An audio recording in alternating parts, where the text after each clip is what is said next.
The last video I made, I talked about setting your prices and how to go about it. But in this video, I want to talk about a very specific thing you need to follow to make sure you're being accurate and actually hitting your goals. Because if you don't follow this method and you don't price your services this way, it's going to be very, very difficult to actually hit your goals. And I'm going to give you several examples of some common ways people set goals and why it's so off the mark. And if you follow that method, you're gonna be chasing your tail, even if you are technically growing your business. And right now, actually behind us, we have this BMW in for a full vinyl wrap. It's going from, dark black to satin white, I believe. And on this one, they're actually in the back right now, we're charging $4,000. And I believe it is $800 for material on this one. So this one should be done in a couple of days. But let's go to the whiteboard now and go over the numbers. Okay, so I know I said I was gonna use the whiteboard, but it's kind of hard to see what I'm actually writing on the whiteboard, even with new dry erase markers. So let's just use this iPad because it's far easier for you to see what I'm talking about. So the thing I'm referencing in terms of the main thing you have to base your prices off is off of budgeted hours. And this is going to be not your true North Star, but it gives you a true depiction of how much you're actually making in your business. Too many times, from the detailing gurus to the people just getting started to just detailers across the industry, I see this mistake all the time that we just talk about the total price as a whole. So for instance, on the vinyl wrap that we're doing, right? It's a $4,000 job. Now to most people, you're gonna hear 4,000 and you'd be like, whoa, that's a lot of money. Whoa, you must be making a lot of money. Whoa, he must have good margins. Whoa, he must be profitable. Whoa, he must be growing. 4,000 as a whole, and then let me 4,000. Actually, I'm gonna zoom in on me, and then I'm gonna put myself on the left side and put the screen on the right side. Let's see if that works. So, 4,000 as a whole. If you just look at this number, and this is the problem with most detailers across the board, that you look at a number that someone says like, oh, this is a $2,000 job. This is $900. This is $800. This is $1,200. It has no bearing whatsoever in terms of what it actually means without knowing all the other numbers. Like it truly doesn't matter if we're saying it's a $40 wash or a $4,000 detail. If you're not basing your numbers off of budgeted hours, you're not getting a true insight of what you're making. That's why when I hear the thing of like, oh, well, the real money is in the PPF and the paint correction and ceramic coating and the high-end services. It's not. If your numbers aren't making sense, if your numbers aren't aligned, if you don't know how to actually track your numbers, it doesn't matter if you're charging $8,000 for a service. If you don't have these things in alignment, if you're not sure of what numbers to actually look at, you can still make literally no money. You can still go out of business, even if you are charging $1,000, $2,000, $4,000, $10,000 for a job. And a quick reminder that June 11th is the deadline to apply for jobber grants to be one of the 15 businesses to receive $10,000. Now, this is not a loan. This is not a credit line. This is not any of that. This is a grant. So you could be one of the 15 recipients to get $10,000 in your business, and you can use it however you see fit.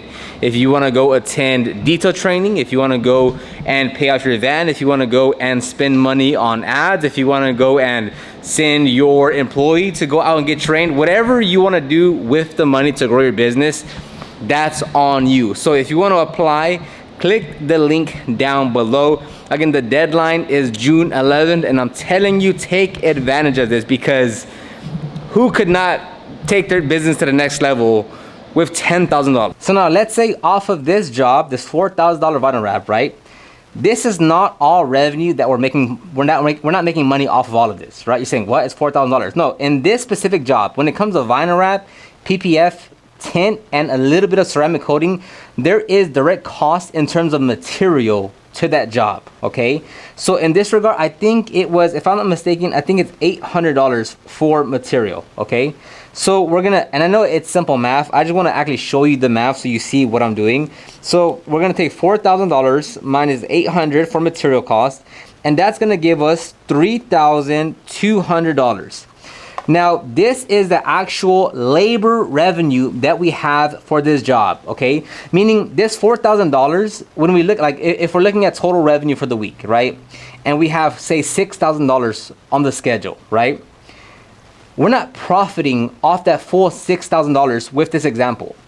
With this example, we're gonna take 6,000, and let's just say this is the only job where we have like direct material cost.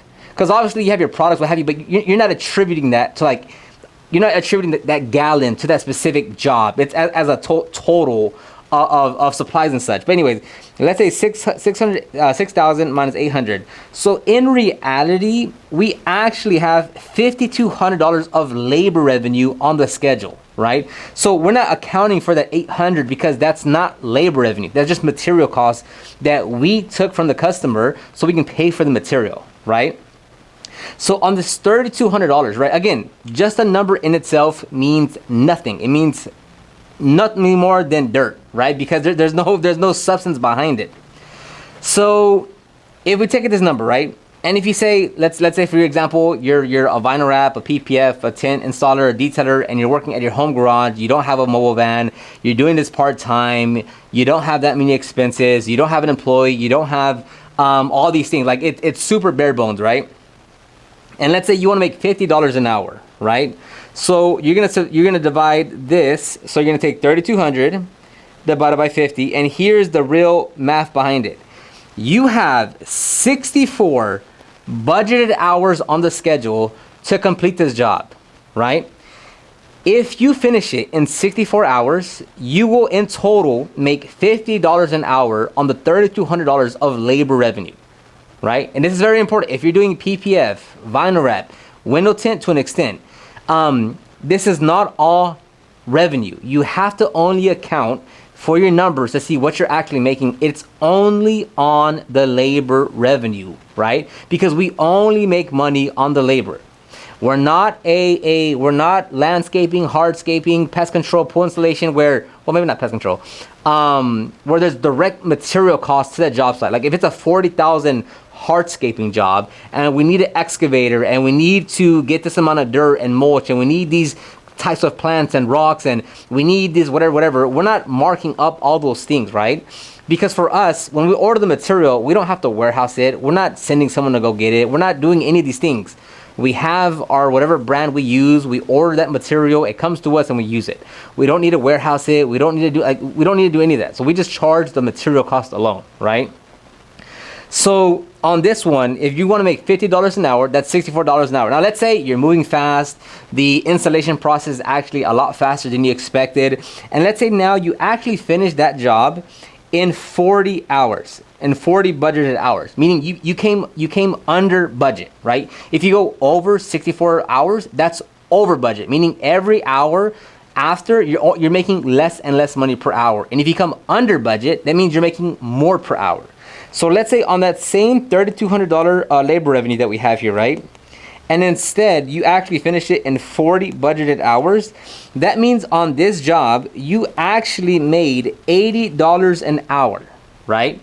I saw a few comments on a few videos that I've made where someone said, you know, I was explaining this whole budgeted hours thing, and that's why they commented and said, this is why we charge per hour.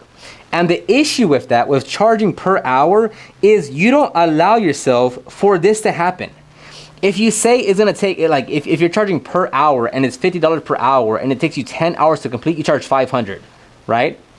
The difference being, if you get a different tool, if you get another helper, if whatever the case may be, and that same 10-hour job, you can now finish it in 6 hours, what now means you are paying the consequence of being more efficient and making less money on the job because now you're moving faster.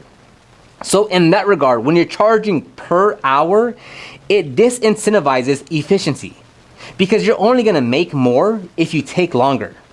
But if you move faster, you spend less time on the job. So for instance, if it's a 10-hour job and you charge $50 an hour, you're gonna make 500. And if you're charging per the hour and whatever way you were able to finish faster, and now you can finish it in let's say just 8 hours, right? 2 hours shorter. So that means now you are gonna charge $400 for that job, doing the same thing, producing the same results. You only got better, more efficient and faster. Yet if you're charging per the hour, you have to charge less now. That's a very backward ways of thinking, because it's not incentivizing efficiency, being productive, and being proactive. You literally have to, when you want to talk about a job, you have the most literal definition of a job, because the longer you stay on that job, the more money you make. Meaning you're connecting how much time you spend to how much money you're making. Which is why if we operate off of budgeted hours and we can project, okay, I think that job will take us, one person will take them 10 hours. So if there's 2 people, we have 5 hours. If we can finish it in 4 hours, we're just making more money in total, right? Now again, if you're not looking at budgeted hours, if you're not calculating budgeted hours into your jobs, then there's no way of knowing any of this. Just looking at the number. Again, I don't care if you're saying it's a $100 detail, a $300 detail, or a $6,000 job. If you're not accounting for budgeted hours, you do not have a true definition of what you're actually making per hour. And a lot of times when I talk to detailers and they have a helper that they have, right? A lot of the times, just asking one simple question of what's your total revenue and how many hours do you guys work together, right? As far as like, if you have, if you're making 4,000 in a week, are they with you for the full 4,000, or are they with you for like 1 or 2 days, right? And 9 out of 10 times, right? Let's say 9 out of 10 times, let's say someone is making, let's go back to white. Let's say someone is making, let's say $4,000 in a week, right? $4,000 in a week. Actually, 4, 8, 12, 16, that's not bad. Let's go with a real example of $2,000 in a week, right? Let's get rid of this one. $2,000 in a week. Now, let's say you guys are working 60 hours in that week together, right? Which, let's say it's 30 and 30, okay? Without literally any other questions, I can tell you are nowhere near ready for an employee. And every hour you're out there with the employee, it's really a helper. Every hour you're out there with the helper, you're losing money because there's not enough revenue to support the employee. Because here's the thing, if there's $2,000 on the schedule, right? Simple math, $2,000, and you guys are out there for 60 hours, right? That means per hour, you are making $33 an hour. Now here's the kicker, right? If you have 2 employees, you should be able to have a much bigger output of revenue. So here's how we calculate how much you should be making if you have 2 employees, right? If you say, let's go with something simple, right? Let's say you want to make $50 an hour. Someone's right up here. Oh, what that looks like a dang S. $50 an hour, right? Let's say that's the goal you want to make. So each working hour, each person needs to make $50 an hour, right? And here's another point. It's per hour, per man, not per job, okay? Meaning if you say $50 an hour, that means both you and the helper, when you're both on the job site, both need to be making $50 an hour. The biggest, most common issue is instead, they'll say, oh, our hourly rate goal is $100 an hour. But that's gonna be between 2 people, right? And the way that, the reason why that doesn't work is if you have $100 for an hour, right? Let's say you guys work and there's $100, you charge $100 an hour. And there's 2 people working on that hour, right? You don't give $100 to person A and $100 to person B, because then what? That would make it $200 an hour. Instead is you give this person $50. What looks like an S? You give this person $50, and that equates to $100 an hour.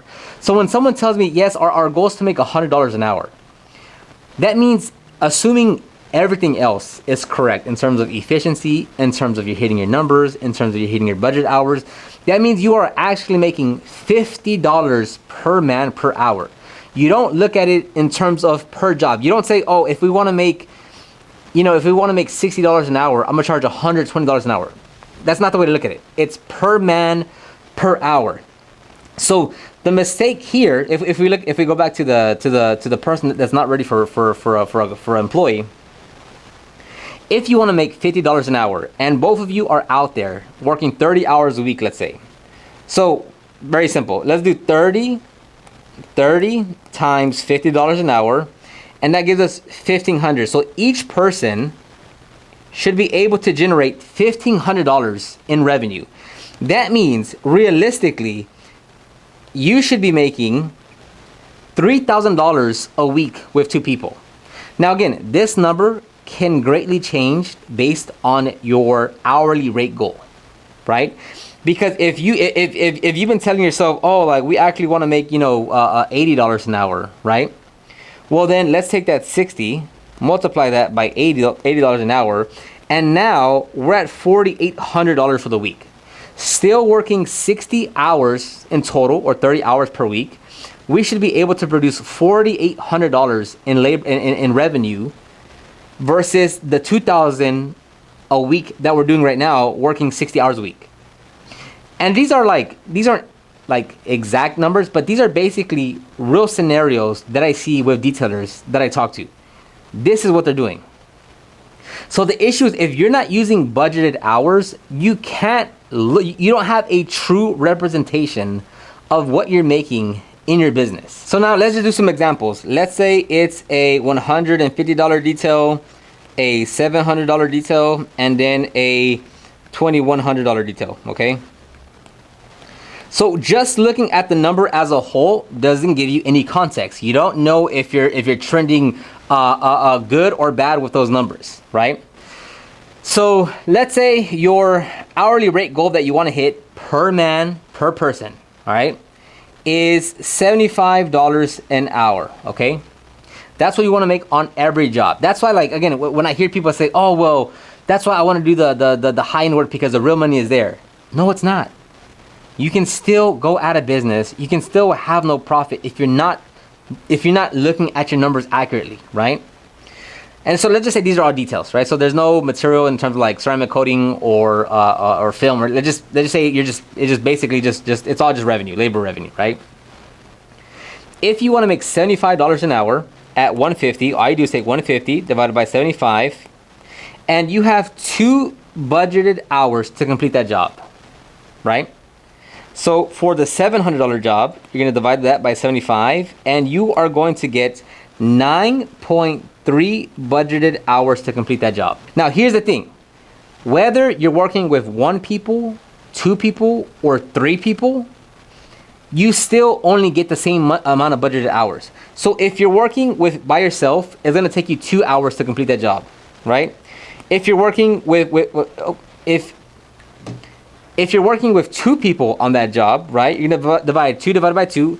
Now you have 1 hour to complete that job because there's 2 of you. So if 2 of you both work 1 hour, that's 2 hours of work. So you've reached your budgeted hours. Let's say now there's 3 of y'all working. So now you have 0.6 hours to complete that job. So now let's look at the example of the 9.3. With 1 person, it's going to be 9.3 hours. With 2 people, it's going to be 4.65. And with 3 people, it's going to be 3.1 hours. I was speaking to another detailer, and he was saying, yeah, my goal is to make, I think it was like $4,000 a month, right? Because he was just getting started. He's like, my goal is to make $4,000 a month. I was like, okay, cool. Like, how do you plan on getting there? He's like, yeah, well, I just want to do about like 2 to 3 cars a day. And I was like, well, why 2, 3? He's like, I don't know, it just sounds like a good amount to do. Like, maybe, I just want to make sure I'm staying busy.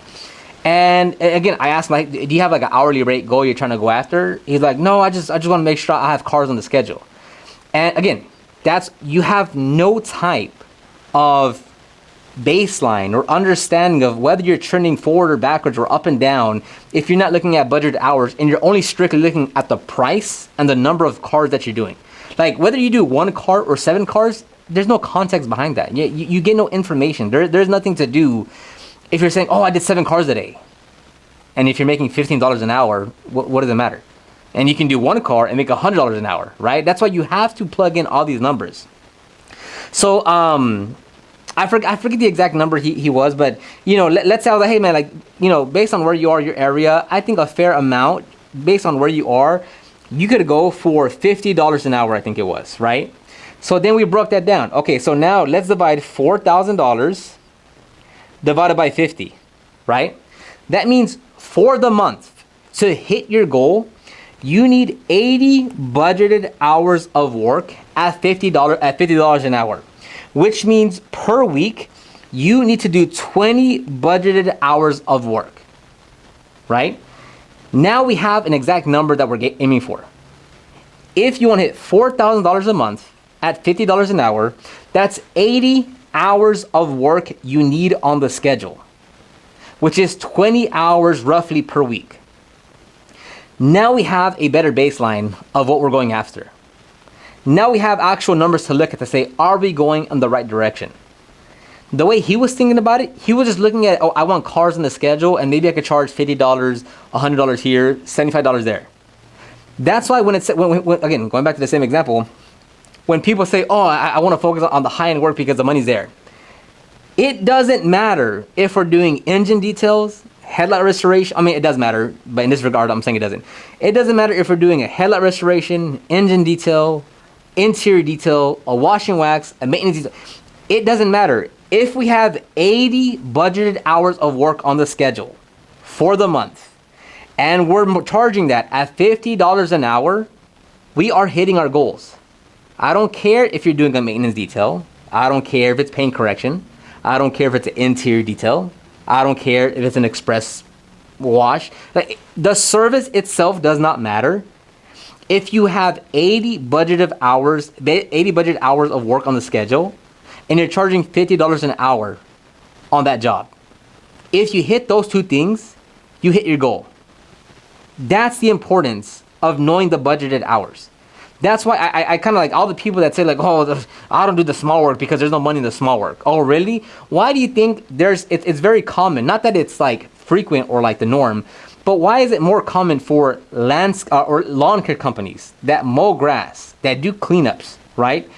Why is it much more common for them to hit 7 figures in annual revenue when they're mowing lawns, which is our equivalent of doing like maintenance details or interior details, right? There's lawn care companies doing 7 figures. They're not doing hardscaping. They're not doing snow plowing. They're not doing these other things. They're focusing on lawn care. The most basic thing we can all do, cut grass. But if they're hitting their budgeted hours at the proper hourly rate of $85, $95, $105 an hour, they're gonna grow to a 7-figure company. But yet for some reason, us detailers, it's like, oh, I just wanna do the high-end work. I wanna do the paint correction, ceramic coating, the interior detail, there's no money there.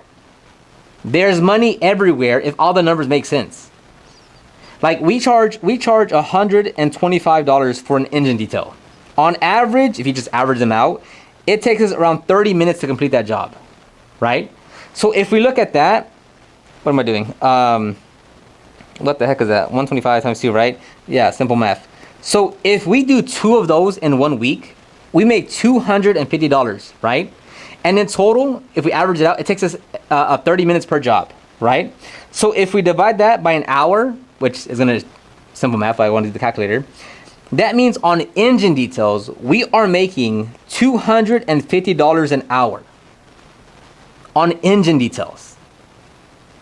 I could grow a 6-figure business if I just did engine details all month long because we're hitting our numbers. So if you said, again, not that you would because, again, there's nothing wrong with the preference of, hey, I want to build my business for high-end work, or I want to build my business for more maintenance details. As far as the preference of the services you want to do and what you enjoy to do, there's no issue there. Totally fine. What I don't like to hear is when people say, oh, there's no money over there. Oh, you can't make money over there because it's too simple of work. Again, go look at the nationwide franchises in lawn care that would be considered so basic, boring services that are nationwide, are in the multiple 7 figures. Yet again, for us detailers, it's like, oh, I'm not doing that simple work. If all the numbers make sense, you can grow your business. Again, if we're making you know, if we wanted to make $10,000 an hour, I mean $10,000 per month at $250, we would need to book in 40. We would need to book 40 engine details per month to make $10,000 per month. Again, these are engine details, right? Again, we're not trying to go after that. We don't want a fully booked out schedule of just engine details, right? The reason why we charge so much for that is because we don't want to do them, and the people that do pay that price, like, okay, well, yeah, you'll pay for it. But if we're making $250 an hour on engine details, all we need is 40 details, 40 engine details, if we're working at $250 an hour. You see how actually looking at the numbers and basing off the budgeted hours and your hourly rate goal gives you a much clearer depiction of what you need to do to hit your goals? Everyone likes to say the number $10,000 a month. If you, like, again, if you want to make $10,000 a month, divide that by, let's say, $60 an hour that you want to make, right? That's 166 budgeted hours you need on the schedule. If you want to make $10,000 a month at $60 an hour, that'll turn out to be 160 budgeted hours for the month, right? Now, if you go up to $80 an hour, right, on that same 10,000, you now have to schedule 125 budgeted hours of work. We get to see a lot more, we have a much better vision and a much better understanding of what our numbers need to be when we factor in budgeted hours. So I'll stop the video right there. Again, I'll be making a lot more of this content moving forward, just because this is, you can have all the leads, spend all the money on the marketing, but if your numbers don't make sense, you'll still go out of business. You can't scale an unprofitable business. So if you want to apply for the Jobber grants to get the $10,000, click the link down below. Or if you'd like to join the Detailers Growth Academy, where I go even more in detail on the whole know your numbers part, that'll also be down below. I'll talk to you guys on the next one.